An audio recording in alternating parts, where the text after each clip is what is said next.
the Beyond Sleep Training podcast, a podcast dedicated to sharing real tales of how people have managed sleep in their family outside of sleep training culture.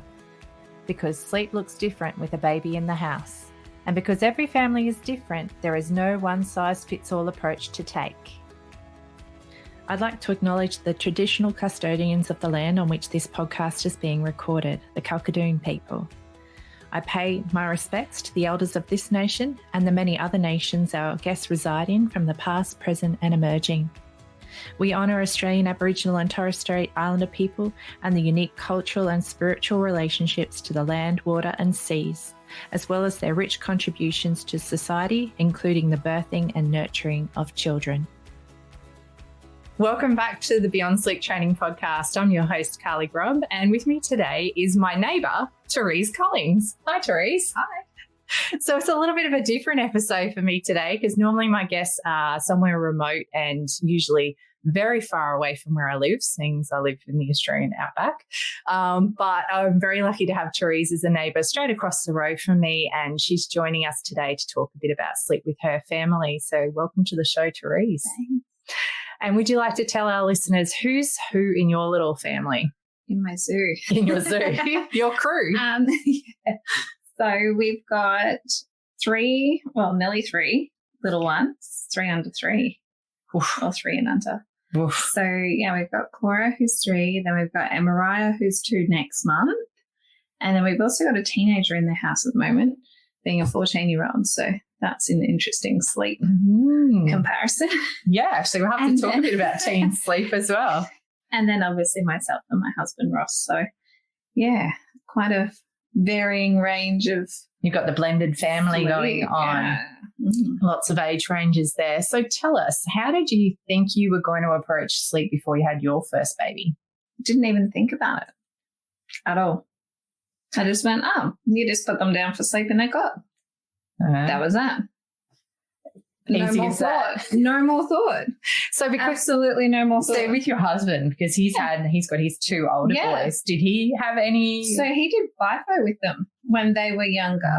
So for the first year of the 14-year-old's life, he was working away for up to 13 weeks at a time. So he had no... So really his first experience as well. So we both went in with okay, like everyone just puts them down in their cot. Like that's what happens. Okay, no worries. And so my first encounter with the whole my kid's not sleeping was the second night in hospital. Second night syndrome. Yeah. If anyone hasn't heard of it before, I hadn't. It's a thing. I literally hadn't at that time. And so I was like, this is bizarre. Like she's okay when she's on me. She's not okay when she's down in the little crib thing. Like what is going on? Like, is it hurting her? Like, what's in the mattress? What's this? What's that? And I was like, can you please just sleep? Like, I just where's the off button? Yeah. So I really struggled with that a lot. And then as time went on, like she started just sleeping in her cot. And then she started not liking it when it was too cold. And then we started going, okay, like, is it too cold? Is it too hot? Is it too this? And we went straight to external factors. Yeah. So something's wrong with like around her that she's not sleeping. Just didn't even go, the kid just wants to be held. Yeah. And so did she let you know that in any... Oh, yeah. Yeah. She eventually let us know that very clearly, that you just have to hold me. I need some more cuddles. And then I kind of went, this is what this is. And then like I would just spend my time sitting on the lounge with her and she would sleep and I'm going, okay. And you'd wait, certain varying times and you'd start timing how long she was on you for and then go put her down and then she'd wake 20 minutes later and I'm like, I got the time wrong. Like go back, start again, try again. And no, just wanted to be held. And so that was when she was a tiny babe, or was this as she was getting bigger? No, so that's when she was a tiny one. And then come 3-4 months, she started sleeping quite all right. Like she was sleeping through most of the night because we started having to use formula when she was 10 weeks old. I could no longer breastfeed, so she was always like, she lacked the bottle and then she'd have her dummy and come 3-4 months, she was pretty in her little routine. Yeah. She would feed on me to sleep, and then I'd put her down and she was fine. Beautiful. And I love that too. So like with bottle feeding for your babes as well, did you find holding them while you fed them was a great way to make sure they got their snuggles in? I was kind of like, how do you feed any other way?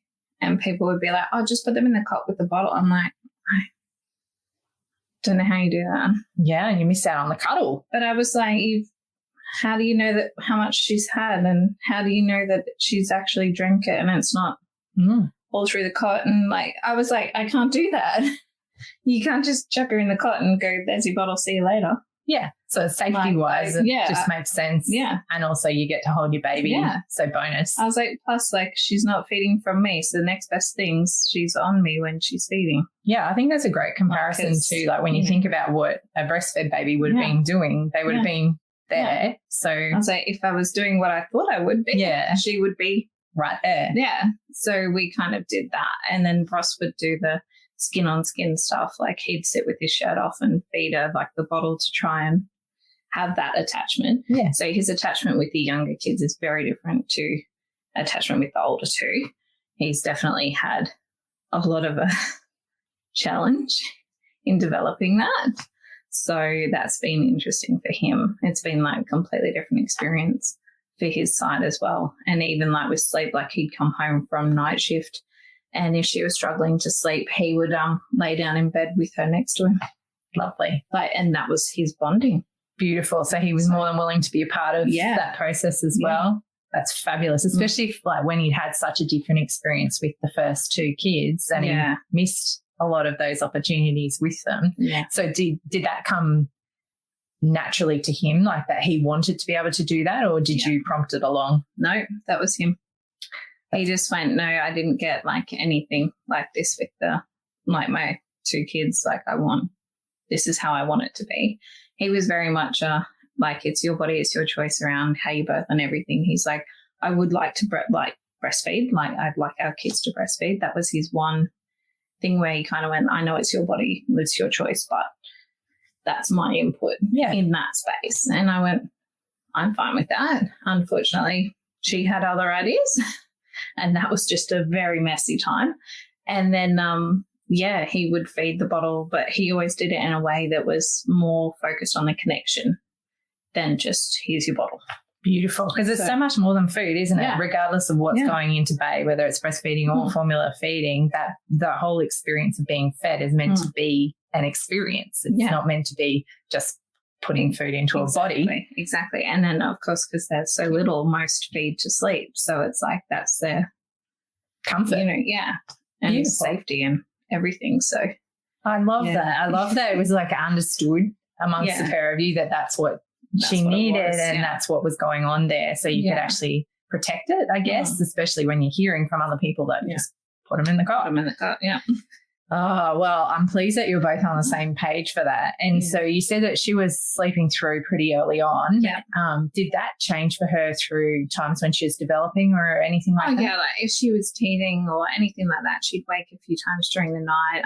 Some nights, like there were a couple where Ross literally put her in the pram and was walking her around because she wasn't happy being held, wasn't happy being rocked, wasn't happy being anywhere. And he was like, oh, like, I don't know what else to do. So we'd go and get the pram and he would literally walk laps around the house with her in the pram.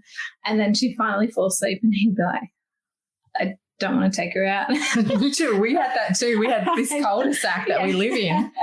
With a couple of our babies when it was just nothing else for it. Yeah. We'd take him out, lappies, and then you get that nerve-wracking back across the threshold. Can I stop yet? Yeah. And I was like, I don't like this. This is like way back at the beginning where I was timing and stuff. I was like, I'm not doing this. Yeah. I can't do this. Well, and you kind of stress out thinking that, if I start this, they're going to want me to do it forever kind of feeling. Well, because that's what everyone tells you. Like, don't get them used to that. And it's like, don't get them used to what? Like they need that in that moment. It's like, it's just not forever, is it? No. Whereas now we're kind of like, whatever, go away. It works. Like, we're good. Care. And like sometimes it's frustrating because it's like, when you've got 2 or 3, that need you. It's like, hang on a second. I'll just do this. And then I'm there, like, logistics. I'm coming. Like, it's okay. Yeah. But it's a challenge. But at the same time, the frustration around people going, oh, don't do that. Or like, oh, you shouldn't do that. Oh, we used to just do this. And it's like, okay, thanks. Yeah. Thanks for the tip. We're good. Yeah. Pretty much. And in a nice way. Yeah.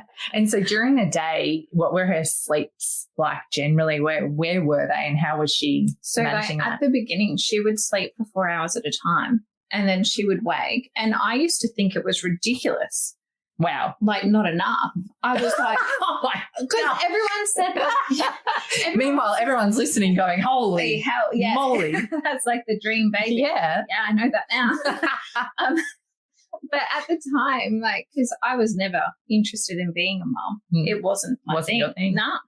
And when I met Ross, he had the 2 boys and we went, that's enough. We're good. Like, we don't need kids. And then along came little Miss 3 and I went, my life is over. Had a meltdown. Took half the pregnancy to come to terms with, okay, we're actually having a baby. And so I was essentially in denial, so never read anything to do with baby because I was like, no. You weren't even ready to be doing it, full stop. I'm not there. I'm not reading about it. I'm not reading all the books. I'm not doing all of that. Like, I'm not doing it. And people would always ask me, what book are you reading? Like, have you read this one? And I'm like, I'm not reading any books. I'm not doing that. Which might have actually been your savior in the end. And so then when she came along and all these things popped up, I was like, what is that? Like, how? And I was like, oh, maybe I should have read a book. Yeah. Like, maybe I should have done this. And then I was like, actually, no. Like, and then our biggest thing was just letting go. Like, just, you're not going to be able to keep living how you were. You have to let that go. And this is now. It's like a process of grieving your old life while you're beginning your new one, isn't it? Because it's like, life changing. I don't want to resent you. But But like those feelings are so, I don't know many people who can get through that first baby experience without feeling some resentment, some missing your old life. Yeah. And then all the guilt comes in and people start going like, oh, but like, it's the best days of your life. Yeah, and there's people that are struggling. You should be grateful. I am grateful. You can be both. I'm not discrediting their journey, but mine's very different. So. Yeah. Well, I think for anyone listening along, if you've had those feelings too, don't feel like you're alone. And there's a process they talk about now, matrescence. Yeah. And I've heard that they're also starting to realize there's also partrescence for the dads as well, and the partners. And it is a real thing. It's a massive shift in your body systems. It's the equivalent of adolescence, but in parenthood. And so in that time, you're going to go through massive upheavals, including feelings of missing your old life. Yeah. But the good news is it's a process and you come out the other end of it. And there is an end. Yeah, there is an end, but it doesn't take you back to your old life. No. That person's now different. Gone. Yeah, you've changed. Yeah. But it will end up being a richer version of you. So that's it. The narratives around getting your old life back or that whatnot. Happen. It's like a bizarre goal to set yourself up for because it's failure. Well, it literally doesn't exist anymore. Like it's failure. Yeah. And like that's not, pre-kid you's not around anymore. No. So, but no, at all. That's good. Yeah, that's your grief. So if you're still in the process of grieving, sorry if we've just been a bit harsh on the reality of it all, but you're not alone. I definitely felt it heavily and Teresa's felt it. Yeah. And I don't think there's many people out there who haven't had that to an extent as well. Mm-hmm. And that's also in your partnership, isn't it? Yeah. So you kind of grieve that. Your whole relationship changes. Everything changes. And it has to. Yeah. If it, it has to. It's not because you no longer look at each other and just go, oh, like we're so romantic, we're this, we're that. It's now I just changed the last 10 nappies. You're on, like that's a you. Or like, I've just been rocking for 2 hours. This next lot's yours. The baby's yours. Yeah. Like, it becomes like no kiss at the door. How was your day? It's here's a baby. Here's a baby. See I'm having a shower. See ya. But it's also that. And I think relationships evolve through that time as well. Yeah. Like I know we've been through rough patches at times, but it's also understanding that it's part of the process. You're not necessarily doing anything wrong. and being able to ride those waves together is pretty important, I think. I think it's also being open with your partner, like acknowledging that, we are never going to be there anymore. Like, it's just not going to happen. There is the older children versions of couples and stuff too that you look like, the relationship evolves over the years. So like I know even my relationship now with my husband with our kids being out of that baby stage. Different again. Because you can be. Yeah. It's not, we're not doing anything magical to have reconnected or anything, but we can, there's just space. Yeah. There's space for us to be reconnected. And, but we're really proud of how we managed to stick together through really tough times at times with babies. But anyway, so sounds like we first babe, big baptism of fire, but actually relatively cruisy little dude. Yeah. Not that you knew it. No. She was cruisy kid. Yeah, 4-hour chunks, woke, fed. At the beginning, she would take an hour and a half to breastfeed of a nighttime. I got told that was normal, no issues, all the rest of it. I'd never actually experienced a letdown. So looking back now, I'm like, I can see where the feeding went sideways. Yeah. But I didn't know it at the time because everyone was like, oh, you've got heaps of milk. You look like you've got heaps of milk. Because you can look like you have heaps of milk. And I was like, oh, okay, like you guys must know what you're talking about because you guys are working in a hospital. So surely if you're saying it. Yeah, but it wasn't what you were saying. No. And so, an hour and a half. So she'd be awake for 2 hours and then go back down for 4. So, but after having the 21-hour labour, I was just exhausted. So I just kept rolling into this lovely, messy exhaustion. Yeah. That never really resolved. No. So it lasted for months. And obviously Ross was 7 and 7. He didn't have leave banked up because we were using leave for the boys at the time. So he had to go back to work 2-3 days after she was born, after I came home. Yeah. First baby. Yeah. Oh, ouch. And then my mum left the day after I came home from the hospital. So it was literally like you're laboured, he's a baby. No recovery. Everyone's out. Oh, my gosh, Terese, far from ideal. So that's where I kind of went, what do I do with this little crying thing? Yeah. Like, and you were looking at each other like, I don't know what I'm doing. And she's looking at you going, I don't know what I'm doing either. So we were like, okay, I was like, right, well, we're in this together. So let's just try and make this work. Yeah. And so I struggled a lot with her as a newborn and working through all that. And then as time went on, I kind of went, this is easy. Like, why was I so... Because it was really hard and at the start. But just really, oh, it should be this way, should be this way, should be this way. I was like, this is... You were trying to keep up with the shoulds. Yeah. And, people were always, you can do so much. Like, we'll see you out all the time. Like, who says that? Like, what? Like, so many people were saying it to me. How are they? They must have been a long way out of having babies. I'd say so. They had to have. Looking back, I'm like, you had no idea what you were saying. So, and then now, having second Bob, I was like, yeah, okay. Like, I know what to...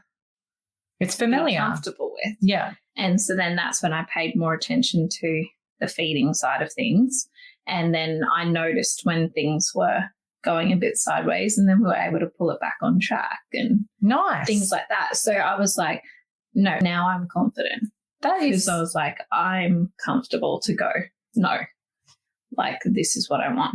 So you went in, did you, what were you looking for and what did you try and change that helped? So I let go of the expectation of the shoulds and I was like, you know what, I just don't care anymore. Yeah. At the end of the day, we had a 16-month-old who was thriving. Oh, yeah, by the way, yes, 16 months of life, just quietly. Yeah. So she was thriving. Yeah. So she was thriving. She was happy, always happy. She was very colicky as a baby as well, but I think that was just a combination of everything that was happening. And now I'm like, oh, is colic linked to your gut health? What am I looking for now as you're getting older? And things like that. So I think I just became a lot more comfortable to go, no, I think we're good. Yeah. We've got a 16-month-old who's fairly chunky. We're pretty happy with how she's going. She's fine. Yeah. So we're good. And then when it came to conversations around birthing second bulb, I was like, no, I don't want to be in the hospital. I'm not comfortable in the hospital. I want to be at home. And so that's when they said, oh, you can do 6-hour discharge. And I was like, perfect. Sign me up for that. I was like, if everything's all good and I don't actually need to be medical monitoring, yeah, I don't want it. And they were like, oh, okay. Are you sure? I was like, I'm fine. So when they discharge you, do you get like midwife support at home, or how does that work? Yeah. So I'm part of MGP, so midwife group practice. So I get my assigned midwife as such, and they've got an off partner for when they're not on, then you get the alternate. So it works out well. And she comes around and visits every week for the first 6 weeks after Bob's born. Beautiful. So, and for anyone listening along too, like it's not on offer everywhere, but it is something that's been a proven model for best outcomes for mums and babies, is having a known midwife. More relaxed. Yeah, definitely. It's just and I gave birth here too, but I managed to dodge that. They never had the group practice up and running when I had my baby, so I missed it. I think they've only just started it with so all 3 of our kids will be through MGP. Yeah, awesome. Yeah, because I'm pretty sure they only just started it with our first. So what's that? That would be 4 years ago. Yeah, for pregnancy. They were talking about it. And I think there was a gap in staffing or something when I had my third baby, because I remember like being so keen to access it, but I've only heard good things about it. It's a really great program. Yeah. So hopefully we're seeing more and more of that rolling out around Australia and the world, because it really is an excellent model for the well-being of families. Yeah. So it's really worthwhile. So with your second love, I'm wondering, how did it, did you approach or think you were going to handle it differently with her, and how did it go? Yeah. So obviously having first Bob, I was a little bit more prepared than no books and I can do whatever. It's fine. Just ignore it. It'll work itself out. And I had more of I'm just going to have to baby wear Bob a lot, and this is what I'm going to do, and this is how I'm going to manage having a toddler and a newborn, and that's just that. It's going to be messy. It's going to be yucky. And I was already preparing myself for messy and yucky, as opposed to going, oh, it's just going to be like, hey, just pop in the cot. We just go sit in cafes. Yeah. That's what you do on that, apparently. Yeah. So I was like, no, that is not reality. You knew the reality. So of I it. was like, you knew it was going to be messy. Yeah. So I was more prepared. I was more relaxed for messy, as opposed to it actually expectation has to be. Don't you think? I remember, because lowering expectations was actually really great for my mental health. Oh, yeah. And I know for some people they say, if you have low expectations, what else are you going to get? But for me, it's low expectations are realistic when you're talking babies and toddlers. Oh, yeah. So having low expectations, it kind of sets you up for feeling more yes, I knew it was going to be messy. Yeah. I knew we'd have yucky days and whatnot. Very yucky days. Yeah. But 2 under 2, what else is it going to be? Exactly. It's a very challenging time. Exactly. And it doesn't mean you're doing anything wrong. No. I would have comments made of, oh, you don't know what you're getting yourself into.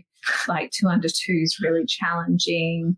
Oh, it's just, it's horrible. You're going to look back and wish that you'd waited. And I was like, really? Thanks. Wow, that's so helpful. I was like, that's cool. But the realistic bit, but stopped and gone, oh, did you guys actually plan your second child to be 2 under 2? Yeah, maybe you did. Kind of, not really. Nah. All 3 of this one's the most planned. Yeah. Out of all 3. So we were like, oh, okay, that happened a lot quicker than what we thought. Yeah. Because conceiving children, I was told by a GP when I was about 19 would be very slim. Yeah, right. So yet here you are. Yeah. I was like, well, that worked out great for me. Thanks, mate. I reckon. Glad I didn't rely on that for contraception. Absolutely. But so that's a whole nother ball game, that one. But yeah, having second Bob, I went in with less expectation and more of a focus on, do you know what? The first year is just messy. And eventually we'll get there. And eventually you'll find a pattern. And eventually, it will be fine. And then I had more of a focus for myself on those 5 minutes where both of them just might be sleeping. I was like, that's when I'm going to have my cup of tea. Yeah. Like that's Pick when your I'm going to do. Yeah. Instead of worrying about putting on the washing and unstacking the dishwasher then, I'm doing it when they're awake. Yes. Like, you know. Absolutely. And things like that. So I shifted my focus of what I wanted to achieve in those smaller pockets of time. Yeah. And I found that helped a lot more. Yeah. I managed a lot better with my second than with my first. And we had the teenager, he was then 12, turning 13, with us at the time. So, well, I'm just looking at our time, and I reckon I'm going to need to hear more details about this, because I also do want to ask you about teen sleep as well, because it's an interesting dynamic in the household. Do you mind if we do a second episode? Fine. That's fine. All right. Well, we'll finish off this episode with what we've had. Do you have a tip that you'd like to give our listeners, something you would have loved to have heard when you were expecting your first love, maybe? Just embrace it. Let it go. Like, just let go of, like, you know, you can read books and stuff, but don't hold it as like your holy grail. Like, there's no holy grail for any of it. And you're not meeting anyone else's standards. Yeah. It's not really their thing, is it? It's your thing. Yeah. And it's fitting it with you and what you're comfortable with.